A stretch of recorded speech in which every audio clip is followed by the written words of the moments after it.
The Fed just rug pulled the markets. If you take a look at the S&P 500, you could see it pretty perfectly. If you take a look at the NASDAQ, you can see this as well. The NASDAQ was down about 1.5%.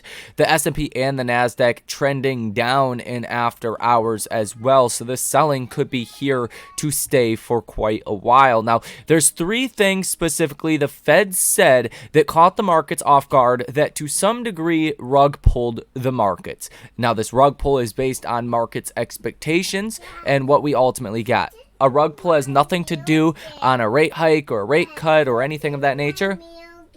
Okay, we were expecting the Fed was going to pause, and that's what they did. Now, before we get into the three things the Fed said, hit the like button and subscribe to the channel if you have not done so already. But let's start with the summary of economic projection. So what the summary of economic projection says here is the Fed expects higher GDP, lower unemployment for next year. That's great.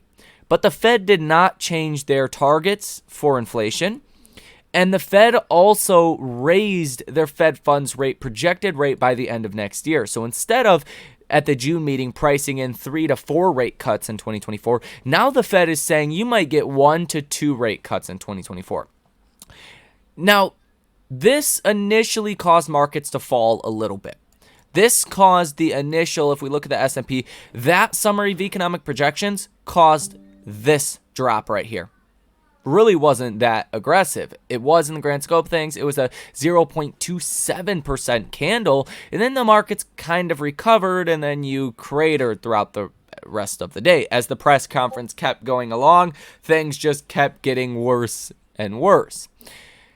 The three things Fed Jerome Powell said in a number of importance was number one, the neutral rate long-term could be higher. This is not something the Fed has commented on before. And Fed Jerome Powell said it. He said it this time, and he has never said it before. The neutral rate long-term could be higher. This means instead of a neutral rate maybe being at 2%, maybe the neutral rate for 10, 20, 30 years for the future is 2.5%. 3%, 3.5%. That means that would be the lowest the Fed funds rate would go. So really not even close to the last 15 years of easy monetary policy that we have seen over the past 15 years. We're just never going back there, is basically what the Fed said. Number two, Fed Jerome Powell said a soft landing is not the Fed's base case. This is complete contrary to what he has said even the last couple of Fed meetings, that the base case was for a soft landing, that a soft landing was more likely than a hard landing. And while he said that the path for a soft landing has widened, he wouldn't want to go out and say the base case is for a soft landing. That did not sit well with investors. And number three, if the economy continues to perform well, the Fed will do more. What this means is, hey, if the economy does well, you're going to see higher rates for longer. If the economy does poorly and you go into recession, well, you're going to see lower Fed funds rates. There was no mention of what if inflation just comes down and growth is fine. That was not even a discussion on this conference. And that was your best possible outcome, right? If GDP stays healthy and inflation goes down, couldn't the Fed just lower rates, right? And just keep lowering rates as inflation comes down? Well, the Fed's basically saying no, not really. Because if they were to do that, then inflation could just come right back. So they're going to have to hold a restrictive stance on policy until something breaks in the markets. So it's like, if something doesn't break, then we're going to get higher rates for a long time. And the long-term neutral rate could be higher. Yeah, that's a problem. There's no win outcome there, is essentially what the markets got out of this. So, with that being said, markets are now, if we take a look at what the markets are pricing in, for June, it looks like we are going to hold Fed funds rates. Yesterday, markets were expecting maybe we would get a cut in June. For July, it looks really a coin toss. Technically, the markets are still pricing in a hold for July. Yesterday, it looked like we were for sure going to get a rate cut in July. So that rate cut for July has been priced out. For September, there's a 32.6% chance that we get a rate cut, but this depends on the economy getting weaker. If the economy stays strong and does not get weak in 2024, then we're probably not going to get a rate cut. But currently, markets are now expecting the first rate cut by September. By November, markets are expecting one more rate cut with a 31.8% probability. So we're now only expecting 2 rate cuts so far for 2024. And that's basically all the Fed outlined. That's not great. But if the Fed does raise rates again in November or December, they did say that was possible. 7 Fed members expected to hold rates steady throughout the rest of this year, and 12 Fed members said they might need to raise rates again at some point this year. That would be November or December. For November, like I said, a 33.5% chance of a rate hike. And for December, there's a 40.2% chance of a rate hike. There is a 7% chance that the Fed raises in November and in December. So all around the board, you've seen a massive flipping of expectations. This really caught the markets off guard, and it was quite the rug pull from the Fed. The last couple of Fed meetings have been pretty bullish. This one, not so much. Now, on a positive note, I guess you could say, FedEx reported pretty good earnings. If we take a look at what's going on with FedEx stock here in after hours, the stock's up about 6%. This is a pretty good sign for the overall economy that maybe the holiday shopping season is going to be good. Now, I personally believe, and will always believe, the economy doing well is more important than interest rates. If the Fed can keep interest rates this high, then the economy's doing well. That is good for stocks. You would rather have higher interest rates and a good economy rather than lower interest rates and a bad economy. At least as far as stock market kind of, outlook or valuation. Now, to that same point, stocks are not cheap. Stocks are trading as if we were going to get multiple rate cuts in 2024, and that does not look like the case. So it's logical that stocks should be selling off right now. Now, how low do we go? Do we fill the gap back here that we just recently seen at the 431 level, or do we fill the gap down here at about 405 on the S&P? Both of those are possible.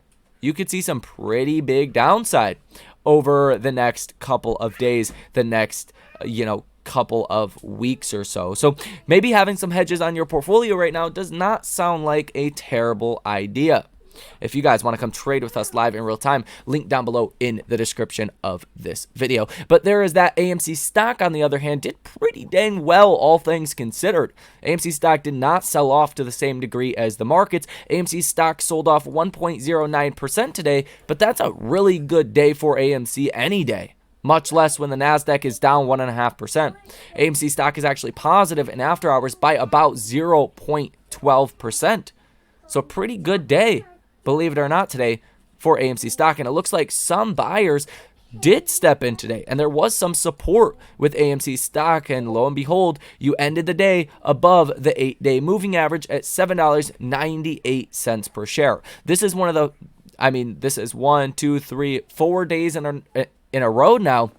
You have closed above this 8-day moving average. This is very, very good. Now, we'll ultimately see what happens if AMC stock does start to kind of inverse the markets. If the markets fall and AMC stock does rise, that's obviously going to be your best possible outcome here, and only time will ultimately tell if that does happen. Now, let's go ahead and take a look at some of the data here with AMC stock as far as Ortex. You got 23.69 million shares that are currently sold short. Cost to borrow fees about 3% across the board from Interactive Brokers. Cost to borrow average about 4.5% for Ortex's estimates. Cost to borrow max 8.6%. Cost to borrow minimum 3.54%. So some pretty high numbers here relative to even what we've seen recently, around 3%, right? So now you're at 8%. That's quite a decent jump relative to what we have seen as of recently. But again, I would expect AMC's cost to borrow fees could rise even more if the stock does start to make any form of upside move. So you definitely want to keep that on your radar as well. Pay attention to those cost to borrow fees. Now, if you look at yields today, yields on a 10-year basis up about 3.5 basis points. If you look at the 2-year yields, those are up about 6 basis points today. So you are seeing a jump in yields, the highest point that we have been at. The economy is the most restrictive you have been at in a very, very long time, guys. So there's all of that. If you look at the short score of 69, $188 million worth of short positions currently on AMC stock. Estimated short interest of free float at 11.54%. Free float out on loan at 10.73%. Shares out on loan 21.22 million. Days to cover 1.65. Cost to borrow 6.8%. And utilization of 54.24. So not quite the numbers we are used to, but not terrible in the grand scope of things. There is about 24 million shares that are currently sold short as of right now. This is the highest, the most shortest level you have ever been at for AMC stocks. So you want to keep that in mind as well. We did see some contracts go out of the money towards the end of the day. About 22,000 calls currently in the money, 84,000 calls out the money, 13,500 puts in the money, and 133,000 puts that are currently out of the money. Now, on a technical basis, the MACD looks pretty dang good and is really starting to get some momentum to the upside. The RSI at 27.94, definitely under 30 in oversold territory, but it could be a lot worse. AMC stock looks to be basing out. $7.05 per share is likely the low. You'll probably get some pretty good upside from here. That would be my personal expectation, but obviously there is no guarantees. So hit the like button, subscribe to the channel, and source your comments, questions, or concerns down below in the comment section. Let me know what you think about all of this information. If we did just get rug pulled by the Fed and what you are doing with your portfolio. So thank you for watching. Enjoy the rest of your day, and I will see you in the next one.